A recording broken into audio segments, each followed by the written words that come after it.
Children of the Entity, welcome to a Dead by Daylight how-to video. On this video we'll talk about how the survivor's health system works as well as the hooks, because during the beta there was slight confusion as to how exactly they worked, so hopefully in this video we'll talk about some of it and clear it up so you can get to playing.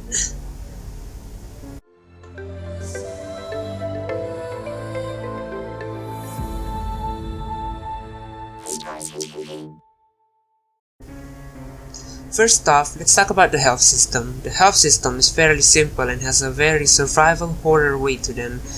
There are 3 states that the survivor can be in before ultimately dying. The first health state is healthy or normal for simplicity's sake. This is the health status that the survivors get when they first spawn into a game. They move at their maximum speed, and while they're walking, sneaking and sprinting and stuff, they don't make any sounds when they're walking or when they're sneaking, but they will still breathe heavily right after you sprint, so keep that in mind.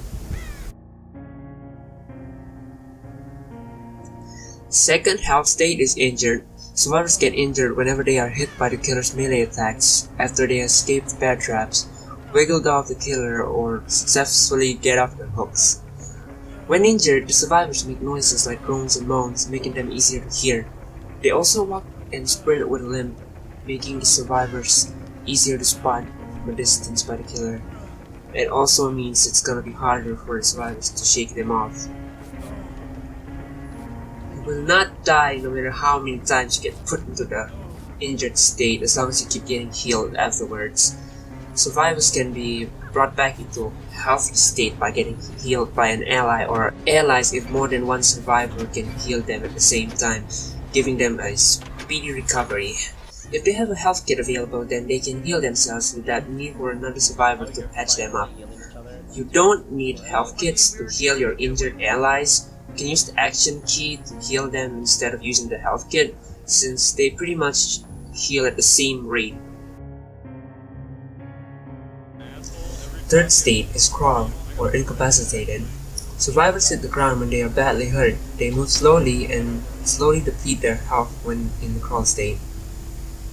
If the survivor is picked up by an ally, only to be incapacitated again by the killer, then their health will continue to deplete from when before they were picked up.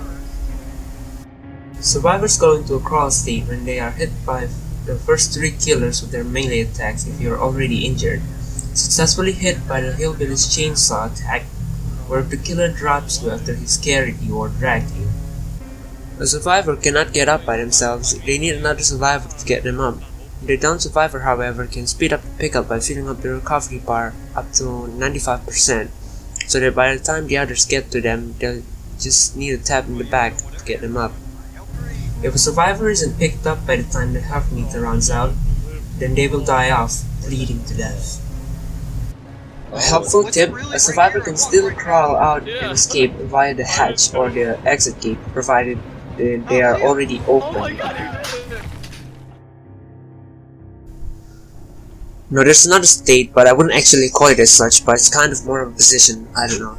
We'll call it position carried for now. So in order for the killer to sacrifice you after they found you, is to put you on damn hooks. To do that, the first 3 killers have to first carry you on their shoulders to take you to the hooks. There are many ways for the killer to start carrying you. The most common way is for the killer to whack you 2 times with their melee attacks and pick you up once you're downed.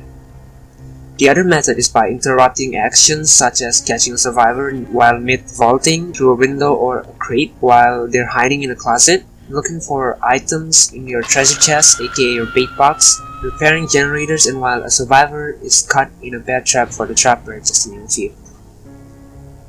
To get out of a carried state, simply use the preset keys to wiggle your way off the killer. If given enough time, you can wiggle off and the killer will be stunned, giving you a chance to run off. You can also get lucky if your teammate has a flashlight that blinds the killer and slightly stuns them. When blinded, they will drop you in your blinded state and you can run away. Another way you can get off is if the trapper accidentally steps on his active traps. So wiggling that little booty of yours might just save your life, so wiggle away.